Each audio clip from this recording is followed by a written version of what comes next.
Meio-dia, 50 minutos. Olha aqui, ó, o número de empresas inadimplentes no Brasil atingiu recorde em 2025, expondo fragilidades financeiras, principalmente em micro e pequenos negócios também, né? Segundo o nosso próximo convidado, Fábio Rossetto, o cenário vai além do crédito caro, que está caro mesmo, revela problemas estruturais ligados à gestão de caixa, margem de lucro e a falta de disciplina operacional das empresas brasileiras, e também eu acrescentaria o péssimo desempenho, né, político do governo federal, que há 17 anos, nos últimos 25, administra esse país, e que acabamos de entrevistar agora a uma advogada tributarista que, mais uma vez, né, revelou uma promessa que não foi cumprida de zerar a fila do INSS, não só zerou, como é a maior da história do Brasil. Então, mais uma promessa não cumprida, né? Não só não cumprida, como piorou drasticamente ainda a situação. Aí fica difícil, né?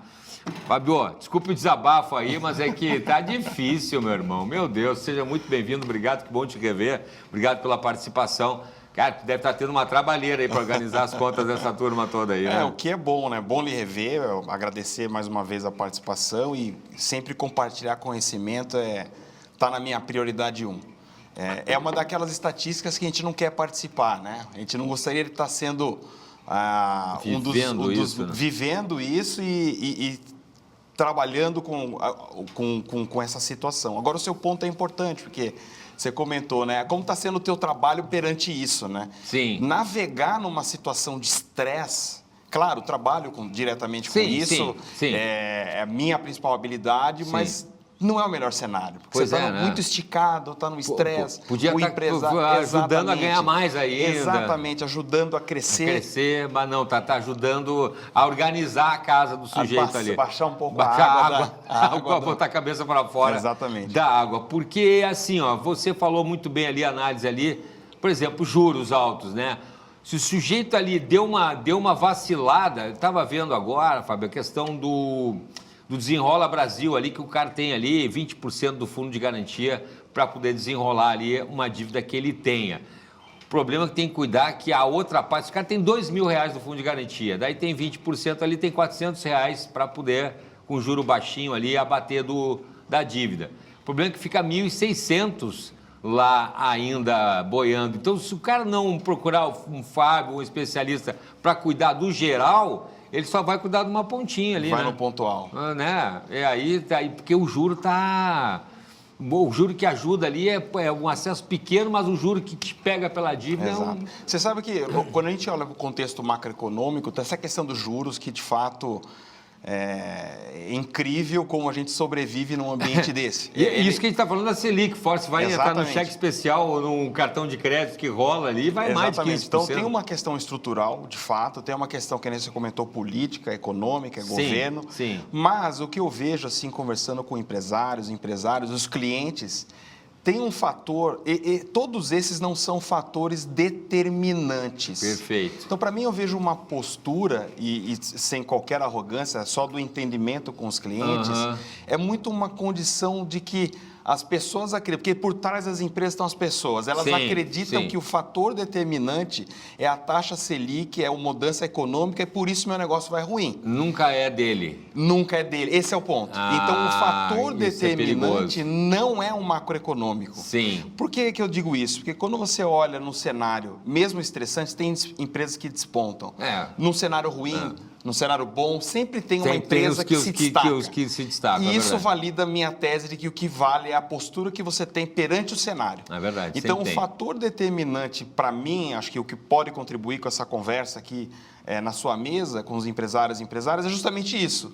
Poxa, tem o que eu fazer perante uma Selic e um cenário econômico desfavorável? Total. Ao invés de ficar transferindo a responsabilidade. Eu faço muito um paralelo com o mercado financeiro. Sim. Quando a gente olha para a Bolsa, as pessoas olham para a Bolsa e tudo mais. Na hora que uma ação determinada, qualquer empresa, começa a subir muito, é um momento onde as pessoas de euforia e começam a se engajar, até aqueles que estão fora da Bolsa começam a entrar para comprar aquela ação. É o momento. Não estou dizendo que está errado, sim, mas é o momento, talvez, de dar uma oportunidade maior de você sair, de você vender. Vender aquela ação que está em alta, né? E a recíproca é verdadeira, ou seja, num momento ruim de crise, as pessoas entram num medo absoluto e saem.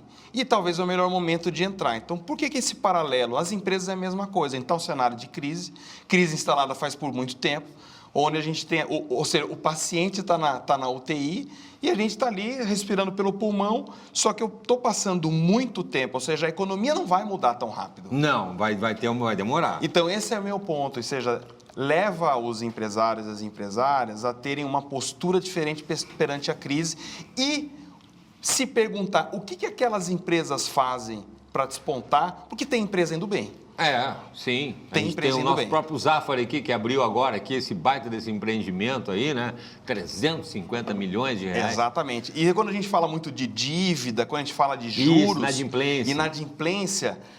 A alavancagem de negócio por meio de dívida, ela é uma das principais estratégias de crescimento. Isso existe desde que, né, o negócio é negócio. Exatamente. Só que o que as empresas acabam tomando, generalizando um pouco para dar um caricato do mercado, porque o recorde de inadimplência é agora. É justamente agora. Então eu vejo as empresas olhando, poxa, o fator determinante é o mercado, embora não seja. Tá. A Selic está alta, etc. Então eu tomo crédito para ter um colchãozinho, para que quando apertar, eu tenha algum valor. Tá. Poxa, pior momento.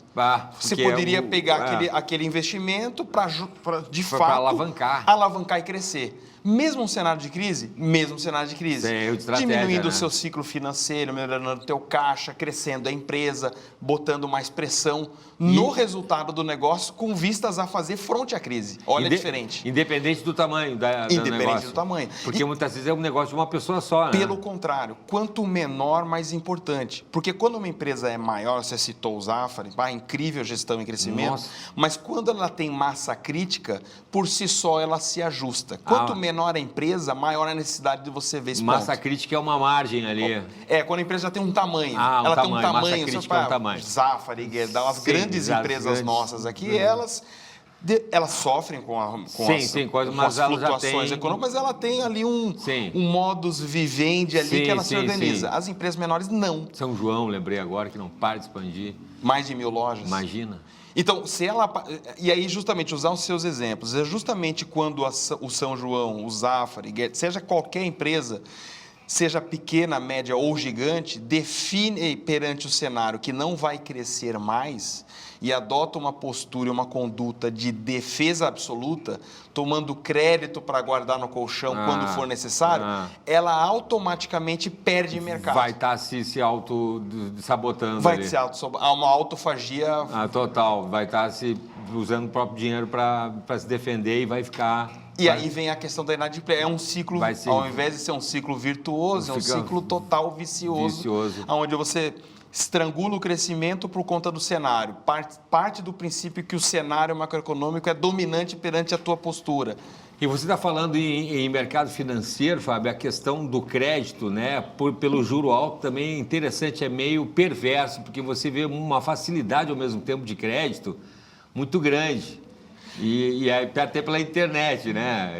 Assim, num clique ali você já pega um chequezinho especial. Exatamente. E aí o cara vai confundindo as coisas ali e depois eu vejo... Sem juízo de valor, os bancos ganham dinheiro dessa maneira. Bom, é verdade. O negócio deles. Outros que não tem ruim, né? É o negócio não deles. Tem ruim para banco. Mas o que você comentou também é verdadeiro. A facilidade de eu tomar crédito, seja nacional ou até internacional, porque as plataformas possibilitam isso, está muito mais fácil, me dá a falsa impressão que eu tenho dinheiro. De que eu tenho dinheiro. Enquanto o caixa está sangrando e está descendo vagarosamente, o ciclo financeiro está engolindo a empresa.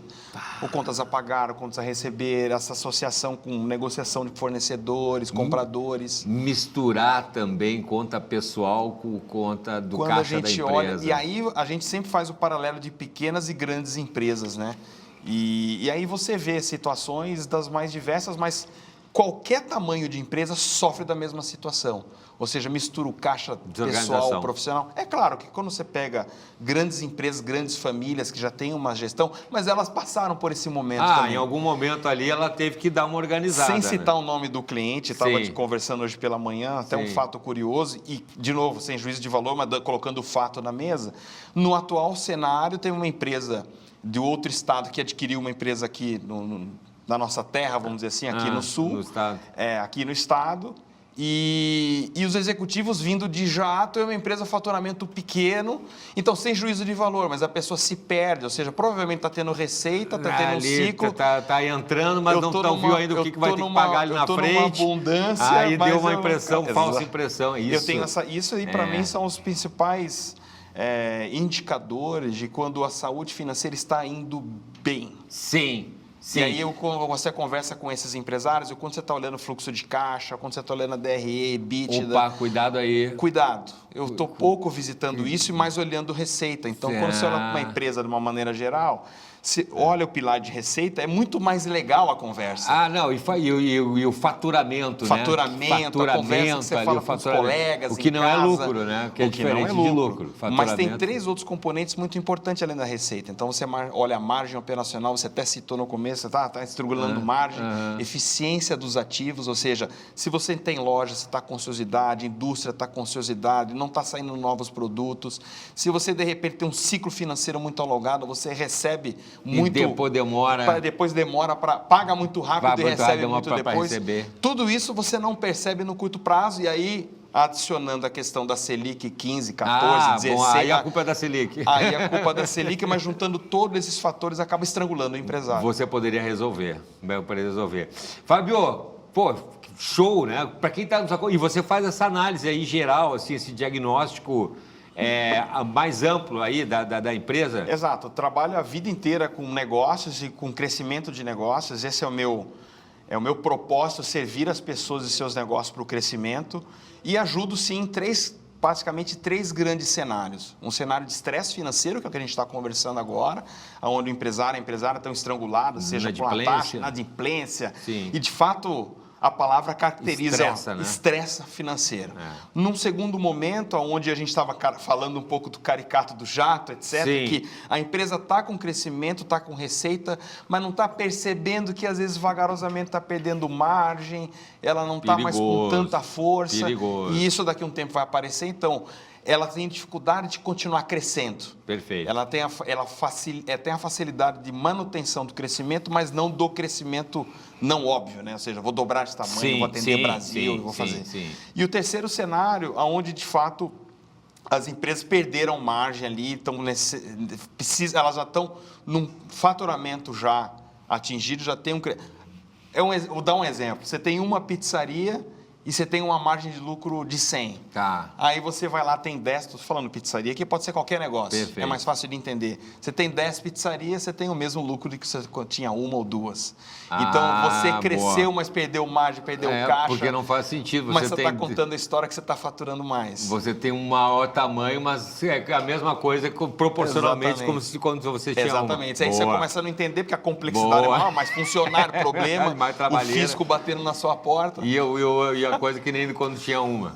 Bom exemplo. Fábio, redes sociais para quem está nos acompanhando aí, né, e quiser organizar a vida. Rosseto e Lorenzi, então nossas empresas levam nossos nomes, então Fábio Rosseto e Matheus Lorenzi, com equipe juntos de trabalho. Tem site, Instagram e sempre carregando o mesmo nome. Vai lá, entra lá, né, dá uma olhadinha para ver se daqui a tá meio ali achando que tá bom aqui, mas depois ali pode dar um problema sério, então não deixa acontecer, prevenir é o melhor remédio ainda, inclusive no mercado financeiro, né, nos negócios. No mercado financeiro. Valeu. Obrigado, Fábio. Maravilha. Valeu, obrigado. A todos aí.